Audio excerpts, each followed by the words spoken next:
ก็ขอกราบสวัสดีชาว X-Max ทุกท่านนะครับผมสำหรับ X-Max นี้เรามีต่อไฟฟ้าแต่ส่วนที่ท่านนี้มาติดไฟสปอร์ตไลท์ MDL 5006ถึง2ตัวเลยนะครับผมตัวนี้มีทั้งหมด7สเต็ปนะครับผมสามารถเปิดระบบออโต้ไลท์ที่เขาต่อพาร์ทแต่ตรงไฟด้านบนนะครับผมสำหรับท่าน X-Max ท่านใดที่สนใจนะผมติดไฟสปอร์ตไลท์กับทางเราจะติด2ตัวจะติด1ตัวก็ได้ต่อพาร์ทแต่เสริมไปเพียง900 บาทนะครับผมก็เสียงอาจจะดังนิดนึงนะครับผมแต่มาดูพาร์ทแต่กันดีกว่าต่อไปนี่เป็นไฟฟ้านะครับผมนี่ต่อไปไฟแตกนะมาดูกันจับตาปีถูดีๆนะครับผมระวังหูแตก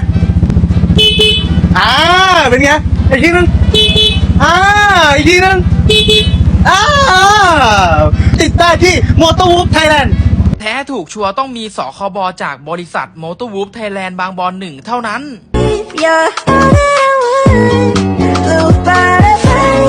Strawberry face